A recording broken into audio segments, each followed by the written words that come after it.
ನಮಸ್ಕಾರ ರೀ ಎಲ್ಲರಿಗೂ ದ್ವಿತಿ ಲಾಗ್ಸ್ ಚಾನಲ್ಗೆ ಸ್ವಾಗತ ರೀ.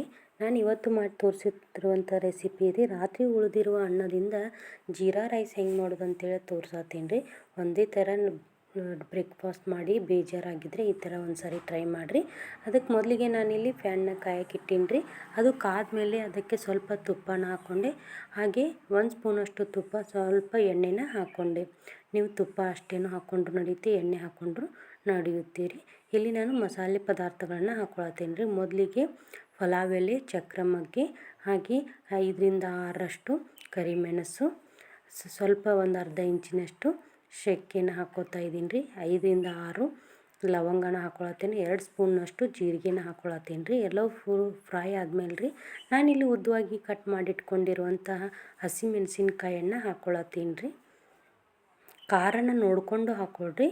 ಹಾಗೆ ನಾನಿಲ್ಲಿ ಉದ್ದವಾಗಿ ಕಟ್ ಮಾಡಿಟ್ಕೊಂಡಿರುವಂಥ ಉಳ್ಳಾಗಡ್ಡಿನ ಹಾಕ್ಕೊಳತ್ತೀನಿ ರೀ. ಉಳ್ಳಾಗಡ್ಡಿ ಪೂರ್ತಿಯಾಗಿ ಮೆತ್ತಗೆ ಹಾಕ್ಬೇಕು ರೀ. ಜಾಸ್ತಿ ಏನು ಐಟಮ್ಸ್ ಬೇಕಾಗಂಗಿಲ್ಲ ರೀ. ಕಡಿಮೆ ಪದಾರ್ಥಗಳನ್ನು ಹಾಕಿರಿ, ಕಡಿಮೆ ಟೈಮ್ನಲ್ಲಿನೇ ಮಾಡ್ಕೋಬೇಕು. ಇಲ್ಲಿ ಉಳ್ಳಾಗಡ್ಡಿ ಪೂರ್ತಿಯಾಗಿ ಫ್ರೈ ಆದಮೇಲೆ ರೀ ನಾನು ಉಳಿದಿರುವಂತಹ ಅನ್ನನ ಹಾಕ್ಕೊಳತ್ತೀನಿ ರೀ. ಬಿಸಿ ಅನ್ನನೂ ಹಾಕ್ಕೊಂಡ್ರು ನಡೆಯುತ್ತೀರಿ. ಬಿಸಿ ಅನ್ನ ಸ್ವಲ್ಪ ಆರಿರ್ಬೇಕು ರೀ. ಇವಾಗ ಎಲ್ಲನೂ ಚೆಂದಂಗೆ ಒಗ್ಗರಣೆ ಒಳಗೆ ಮಿಕ್ಸ್ ಮಾಡ್ಕೋಬೇಕು ರೀ. ಅಂದ್ರೆ ನಾವು ಏನು ಒಗ್ಗರಣೆ ಮಾಡ್ಕೊಂಡಿವಲ್ಲ ರೀ, ಅದು ಅನ್ನದೊಳಗೆ ಪೂರ್ತಿಯಾಗಿ ಮಿಕ್ಸ್ ಮಾಡ್ಬೇಕು ರೀ. ಹಾಗೆ ಉಪ್ಪನ್ನು ಹಾಕ್ಕೋಬೇಕು ರೀ. ಉಪ್ಪು ನೋಡ್ಕೊಂಡು ಹಾಕ್ಕೊಳ್ರಿ, ಯಾಕಂದರೆ ನಾವು ಅನ್ನದೊಳಗೆ ಉಪ್ಪನ್ನು ಹಾಕ್ಕೊಂಡಿರ್ತೀವಿ.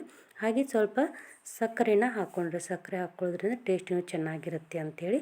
ನೀವು ಬೇಕಿದ್ರೆ ಒಗ್ಗರಣೆಯಲ್ಲಿ ಸ್ವಲ್ಪ ಗೋಡಂಬಿ ಸಹಿತ ಯೂಸ್ ಮಾಡ್ಕೋಬೋದು. ಗೋಡಂಬಿ ಹಾಕ್ಕೊಳ್ಳೋದ್ರಿಂದ ಇನ್ನೂ ಟೇಸ್ಟು ಚೆನ್ನಾಗಿರುತ್ತೆ. ಆಪ್ಷನಲ್ಲು, ಬೇಕಿದ್ದರೆ ಹಾಕ್ಕೋಬೋದು, ನಾನಿಲ್ಲಿ ಹಾಕ್ಕೊಂಡಿಲ್ಲ.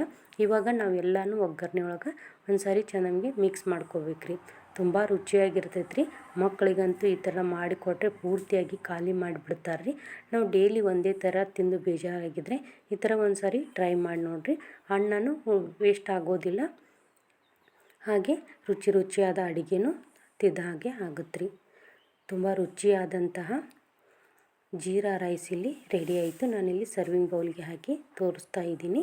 ಇದನ್ನು ಬ್ರೇಕ್ಫಾಸ್ಟ್ ಥರನೂ ಯೂಸ್ ಮಾಡ್ಕೋಬೋದು, ಮಧ್ಯಾಹ್ನ ಊಟದ ಥರನೂ ಯೂಸ್ ಮಾಡ್ಕೋಬೋದು. ನಿಮ್ಗೆ ಹೇಗೆ ಬೇಕು ಹಾಗೇನೂ ಯೂಸ್ ಮಾಡ್ಬೋದು. ನಾನು ಮಾಡಿ ತೋರಿಸಿರುವಂತಹ ಜೀರಾ ರೈಸ್ ರೆಸಿಪಿ ನಿಮಗೆ ಇಷ್ಟ ಆಗಿದೆ ಅಂತ ಅಂದ್ಕೊಂಡೇನಿ ರೀ. ಇಷ್ಟ ಆಗಿದ್ರೆ ಲೈಕ್ ಮಾಡಿರಿ, ಶೇರ್ ಮಾಡಿರಿ, ಹಂಗೆ ಕಮೆಂಟ್ ಮಾಡೋದನ್ನು ಮರಿಬೇಡ್ರಿ. ಮತ್ತು ಮುಂದಿನ ವೀಡಿಯೋದಲ್ಲಿ ಸಿಗ್ತಾನೆ ರೀ. ಸರ್ವೇ ಜನ ಸುಖಿನೋ ಭವಂತು. ಅನ್ನದಾತು ಸುಖಿ ಭವ.